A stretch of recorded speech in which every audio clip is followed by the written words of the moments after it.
میوانانی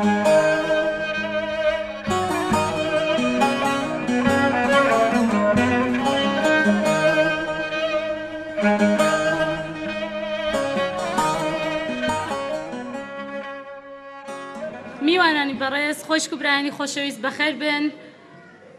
کورد وەک نەتەوەیکی جیاواز لە نێو گەلانی دیکەی دنیادا ناسنامەیەکی تایبەت بەخۆی هەیە کە بەو مێژوو و کولتور و دابوو نەریتە ڕەسەنەیەوە دەناسرێتەوە. لەو سنگەوە دەتوانین بێژین کە پاراستنی ئەو گەنجینە مێژووی و فەرهەنگیانەمان هەوڵێکە لە پێناو پاراستنی ناسنامە و هۆڤیەتی نەتەوەکەمان. کوردستان نیشتمانی کۆنی ئێمەیە، شوێنی سەرهەڵدانی بەشێکی زۆر لە شارستانیەتی ئەم جیهانە کە بەگەڕانەوە بۆ لاپەڕەکانی مێژووی کۆنمان ئەو ڕاستیەمان بۆ دەردەکەوێت. بەخۆشیەوە کورد بەگشتی لە مێژە هەستی بۆ ڕاستیە کردووەکە ئەوەی ئێمە وەک نەتەوەیەک زیندوو ڕادەگرێت پاراستن و زیندوو ڕاگرتنی ڕەسەنایەتی دابوو نەریتمانە. بۆیە دەبینین داگیرکاری و کاولکاری، ڕاودونان و کوشتاری بە کۆمەڵ و سەدان پیلانی دوژمنان و داگیرکەران بەو پەڕی بێبەزەیانە و بە هەموو هێز و توانایانەوە نەیانتوانیوە ئێمەی کورد لە فەرهەنگی خۆمان دوور بخەنەوە و بێگانەمان بکەن. هەر ئەمەش بووەتە ڕەمزی مانەوە و بوونمان وەک نەتەوە لە ڕێزی نەتەوەکانی دیکەی دنیادا. خەباتی ڕزگاری خوازی گەلی کورد ئەگەر لەلایەک بۆ بەرگری لە ئاو و خاکی کوردستان بووە، بە هەمان شێوە هەوڵێک بۆ پاراستنی زمان و دابوو نەریتی ڕەسەنەکەمان بووە وەک گەنجینەیەکی پڕبەها. بۆیە جێگەی خۆیەتی بە چاوێکی پڕ ئەمکەوە لەو خەبات و قوربانیانە بڕوانین.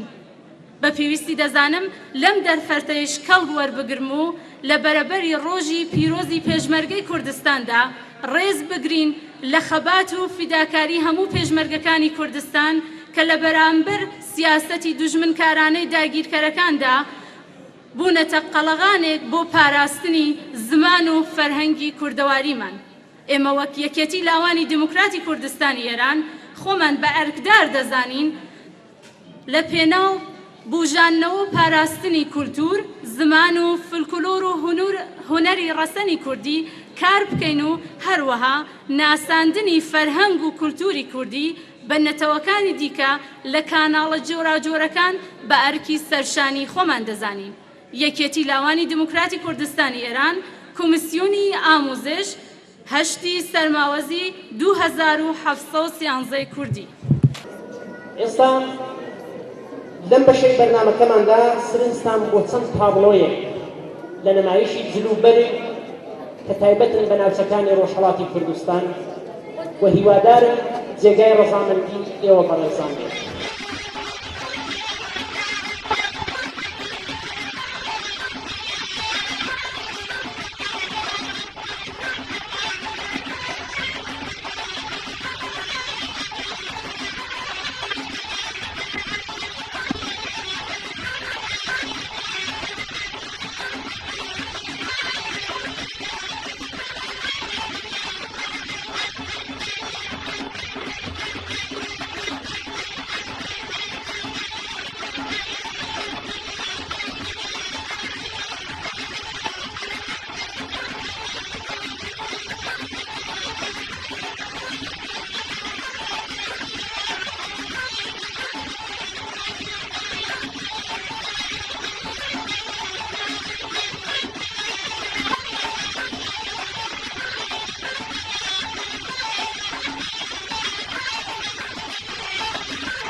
دیارە لە منتقەی موکوریان بە تایبەتی لە چۆمی مەجدخان و شێوالی باسە لە بەردەکان کە بریتێ لە سۆرانی و کاوەپەتۆڵی مرادخانی و واروە خەنجەری شاهر پێ بۆ و دەسماڵی بەرپشێند و تەسبێح و پشتێند و کڵاوپێچی پێ دەڵێن. پشتێند و سۆرانی ئەوانە کە جگە لەوەی کە جوانی بە لیباسەکە دەبەخشێ لە بەرابەر گەرما و سەرمادا بە هەمان شێوە دەتپارێزێ. لوبەرگەلی کەم ناوچێت لێ ناوچەی ورمەیە. لەوەی کە ئەو شۆ بەشداری ئەو بەرنامەی چ هەستێکت هەیە؟ وەڵا زۆر خۆشحاڵم. ئەوەی کە لەسەر سەرتە چی پێ دەڵێن؟ کۆفی پێ دەڵێن. باشیکە ئەو میراثەتی کام ناوچەیە؟ ناوچەی پیرەشار دانی. ئەدی ئەمانە ئەو سپیانە فەقانی کێو لیباسانێ بۆ کڕیوی؟ وڵادایکم.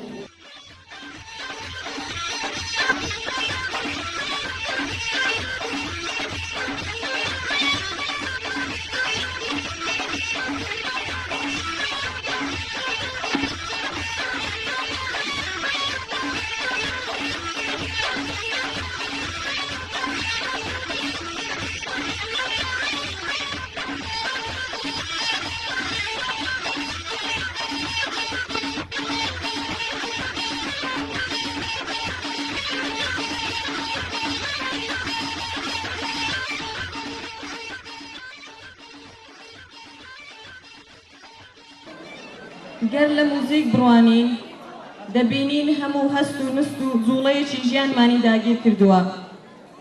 هەر لەبەر ئەمەشە مرۆڤ هەر لە سەرەتاوە لە تاخا دیرینەکانەوە موزیکی کردووە بە هاوڕێیەکی شیرین و لێکدانەبڕاوی خۆی و کردوویەتی بە هۆکارێکی دەربڕینی خۆشی و سەختیەکانی ژیانی ڕۆژانەی. ئەم گرێدانەی مرۆڤ بە موزیک سەرەتا لە مەراسیمە ئاینیەکانەوە دادەرکەوتووە. لە کوردستان کە زێد و جێگەی سەرخەڵدانی ئاینی زەرتوشت و شێعرگەلی گاتە کە لە 17 سرود بووە بە موزیک گوتراوە و دواتریش بە سەرخەڵدانی هەردوو ئاینزای ئەهلی حەق و ئێزیدی ئەوانیش ڕاز و نیاز و سۆزی ئاینی خۆیان بە موزیک لەگەڵ کەلامی یارسان و جیلوە و مەزحەفاڕەش بەکارهێناوە. هەروەها لە کاری ڕۆژانەیان وەک کاری هەرەوەزی بۆ نەخۆشەکان شەڕ و سەرکەوتنەکان پرسە و ماتەمین موزیک بەکار هاتووە. بەم شێوەیە بۆتە گەنجینەیەکی بەنرخ بۆ مێژووی مرۆڤایەتی. لە پێک هاتنی شارستانیەت بەگشتی موزیک بە تایبەتی ملیەتی کوردیش هیچ کەمی نەبووە لە ڕەوتی داهێنان و بەرەو پێشبردنی. گەلی ئێمە هەر لە دێر زەمانەوە خاوەنی کۆمەڵێک ئامێری موزیک بووە کە ڕەسەنایەتی کوردەواری پێوە دیارە. وەک کوردناسی ناسرا و ئۆمابووە دەڵێت لە سەردەمی ساسانەکاندا کورد موزیکی زۆریان هەبوو و کاریان کردوتە سەر موزیکی دراوسێکانیشیان. بۆیە دەتوانین بڵین کورد لە سەردەمانێکی کۆنەوە خاوەن و موزیکی گۆرانی خۆی بووە و تایبەتمەندی خۆی لەو بارەدا پاراستووە. سەرەرای هێرش و پەلاماری لەشکری ئیسلام و دواتر مۆغۆلەکان بۆ سەر کوردستان و هەروەها کەوتنە نێو بەرداشی شەڕی عوسمانی و سەخەوی کەم تا زۆر موزیک و گۆرانی کوردی دەمادەم هاتوو و پارێزراوە. هەر بۆیە کە باس لە لاوک، لاوژە، حەیران، سیاتەمانە، هۆرە، تەمەری، بەیت، ئای ئای، قەتار و خاوکەر و خورشیدی و سەفەر و سەحەر دەکرێت. سەرتاپا مۆرێکی موزیکی کوردی پێوەیە و ناسنامەی موزیکی کوردن. ئەو ئامێرانەی کە بە ئامێری ڕەسەنی کورد ناسراون بریتین لە تەمبور، زوڕنا، دەهۆڵ، دووزەلە، باڵەبان، شمشاڵ و دووتەپڵە. بەشداربانی بەڕێز لەم بەشە لە بەرنامەکەماندا گوێویستی دوو گۆرانی فلکلۆر دەبین کە لەلایەن کۆڕی موزیکی حیزبەوە ئامادەکراوە. تکایە با بفەرمون.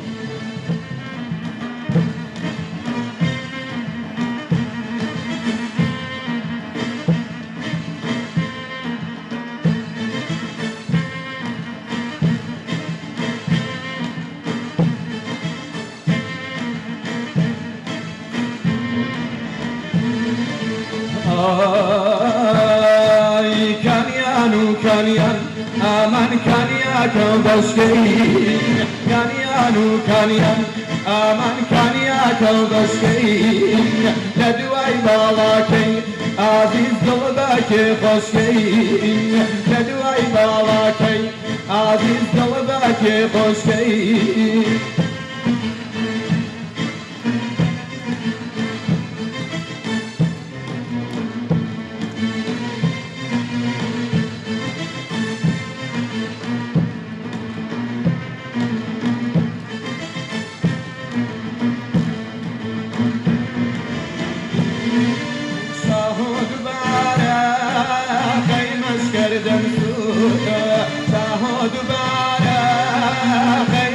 سردن سوورە هانە دامانی ئامان زڵم و شارە زوورە هانە دامانی ئامان زڵم و شارە زوورە کانیان و کانیان ئامان کانیاکە و بەشکەین کانیان و کانیان ئامان کانیاکە و بەشکەین لە دوای باڵاکەی ئازیز دڵ بەکێ خۆشکەین لە دوای باڵاکەی ئازیز دڵ بەکێ خۆشکەین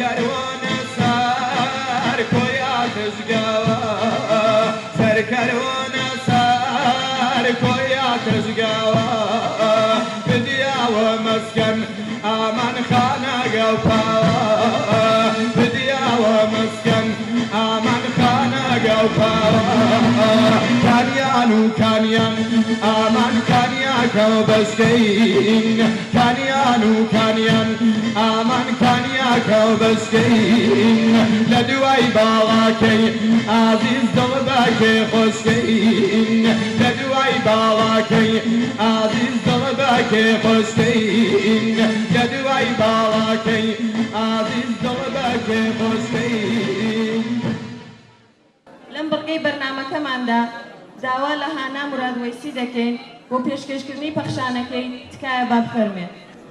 خۆزگە ئێستا لە کەناری دەریایەک بوومایە لەسەر لەم ڕاک شامایە و سەیری ئاسمان و مانگ و ئەستێرەم بکردایە گوێم لە شەپۆلی دەریا و چپەچپی ماسیەکان و شنەی باڵ شەماڵ و خشپەخشپی گەڵا و چریکەی باڵندەکان بووایە تا تێکەڵ بە سروشتی جوانی وڵاتم بوومایە چونکە لە دڵی مندا لەم وەک دۆشکێکی نەرمە سەری لەم بەردێکی سەنگینی ئەم کوردستانەیە لە دڵی مندا تروسکایی و جوانی و ڕووناکی وەک مانگ و ئەستێرە دەدرەوشێتەوە لە مێشکم شنەی بای هەمیشە وتراوەی ئازادیە و لەرینەوەی دار و گوڵ و گیاکان لەرینەوەی ئاڵای بەرزی وڵاتمە خشپەخشپی گەڵاکان و چریکەی باڵندەکان وەک سرودی خوایەوەتن و ئەیرەقیبمە هەڵهاتنی خۆریش ئومێدێکی تازەمە بەرامبەر تاریکی ناو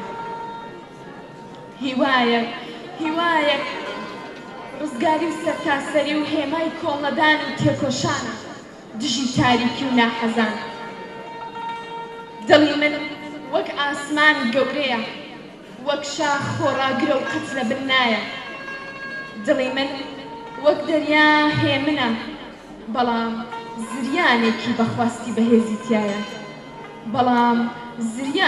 بەخواستی بەهێزی تایە گوڵی سپی هێمای ئاشتی و سۆزی نیشتیمانمە ڕەنگی سووریش خوێنی شەهیدانمە و ئاودێری داری ڕزگاری و ئازادیمە فرمێسکی دایە نیشتیمانم بارانی نعمەتە خاکەکەم دایکمە و ڕۆح و گیانمە مۆمی هەمیشە کەشاوەی ژیانمە و منیش هەمیشە پەپولەی باڵسوتاوی دەوری ئەوم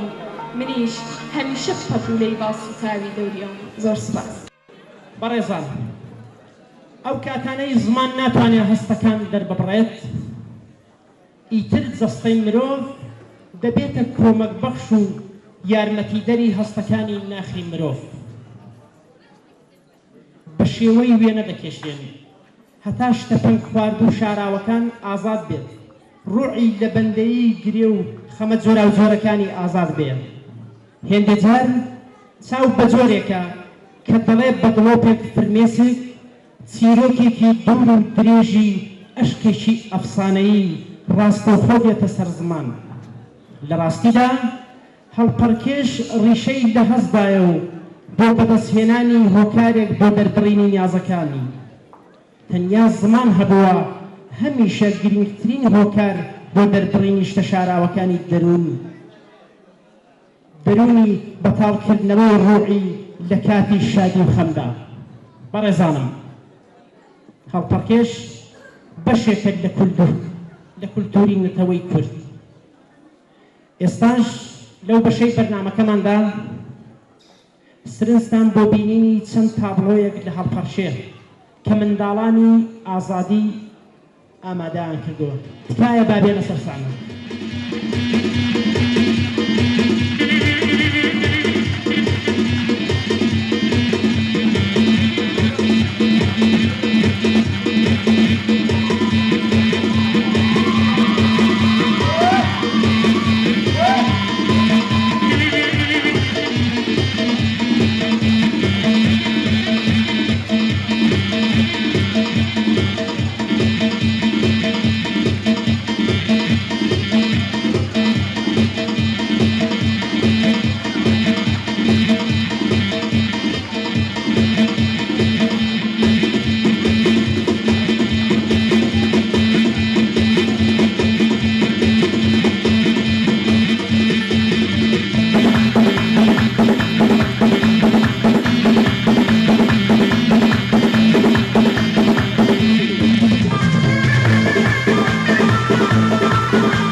خوشکەلەباتێکیان بە ئێمە ناساندووە کە دەنگێکی بەسۆزی هەیە.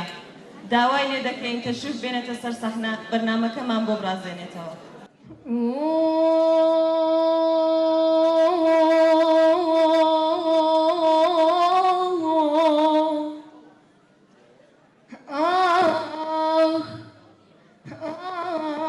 دڵا بە هیوای گردن پرخەڵان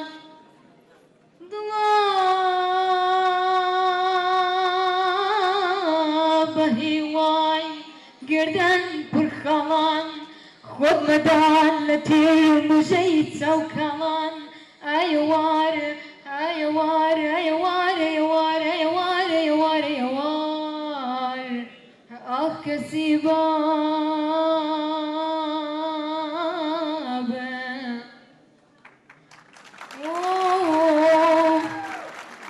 سەیری گوڵێک بکەن عاشقی دڵدار یەخ کەی خۆی دڕیای بە قەوچڵدا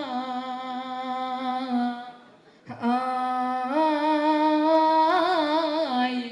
لە من وای ئاخ لە من وای ئەی متریبی حەریفان دەستکە بە نەغمە خوانێ ئەی متریبی حەریفان دەستکە بە نەغمە خوانێ ئەوازی تۆیە بۆ دڵ وا دەفعەکە غەمانێ ئەوازی تۆیە بۆ دڵ وا دەفعەکە غەمانێ سەقی لە دڵ حەجەرکایە جارە لە دەردی سەرکایە سەقی لە دڵ حەجەرکە جارە لە دەردی سەرکە جەرێکی یەک نەزەرکە بۆ سەفی هیرانێ جەرێکی یەک نەزەرکە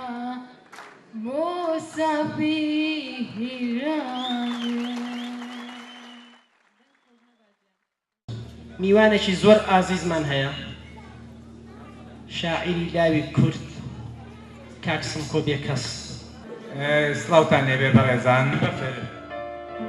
دڵی پڕغەم پڕخەنیسکی قۆپی گریان چاوی پڕ لە چاوەڕوانی لەبەر دەرکە هەموو ڕۆژێ هەر چاوەڕوان هەموو کاتێ چاوەڕێیە هەموو دەمێ لە خەو لە بێداریدا دڵی دەڕێت دڵنیابە ڕۆڵەکەت دیسان دێتەوە وا لەڕێیە ئەی دایجان دایکی هەمووان خەفەت مەخۆ ئەشکی چاوت هەڵمەڕێژە سوێن بە پرچی بەفرینی جوانت بە خەفەتی ناو دەروونت بە غەمی پڕئێش و ژانت بە دووچاوی پڕگریانی چاوەڕوانت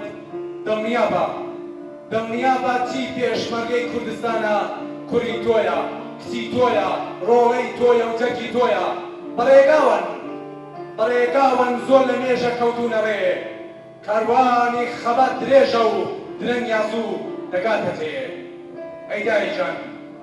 ئەی دایجان دایکی هەمووان دڵنیابە چاوەڕوانی کۆتایی دێ کوردستانمان ئازاد دەبێ و ئاواتەکەی گشتەیدانمان وەدی دێ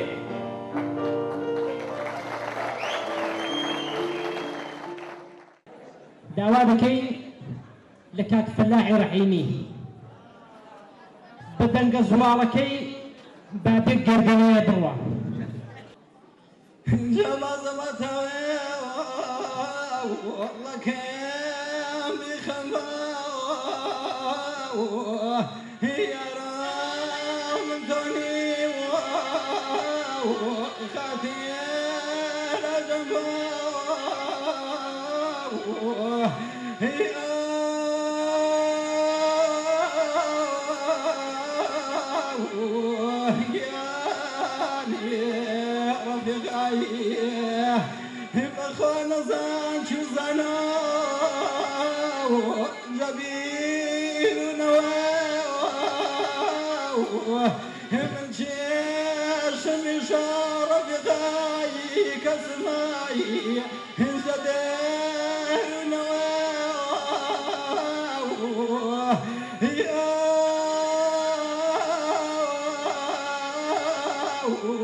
كربكي خو بواري روحكي رواني كربكي خو بواري روحكي رواني بدون ليوم واني ورمكي شواني فجمنا ومواننا وما كان شيء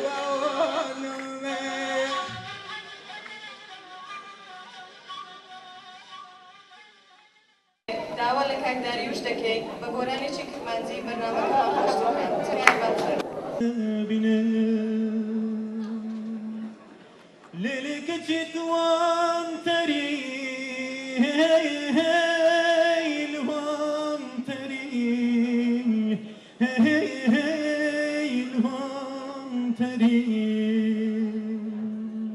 كانش قربان تفرندي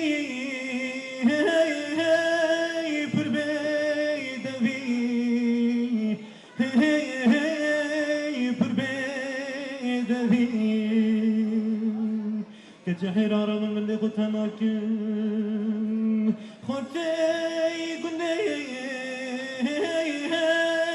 محل عندي محل عندي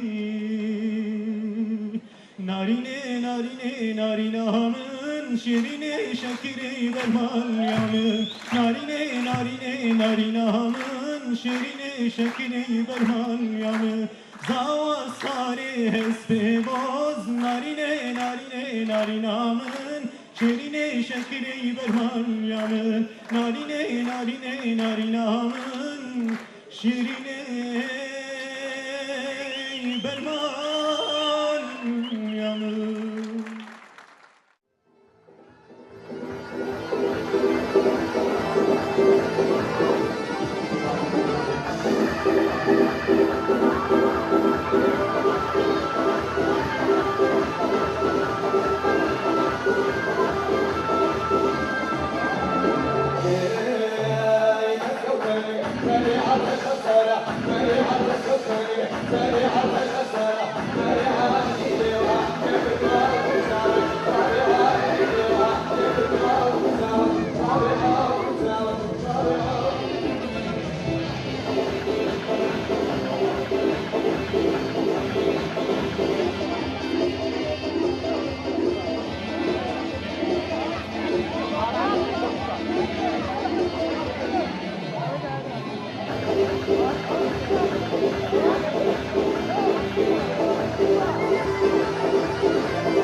Thank you.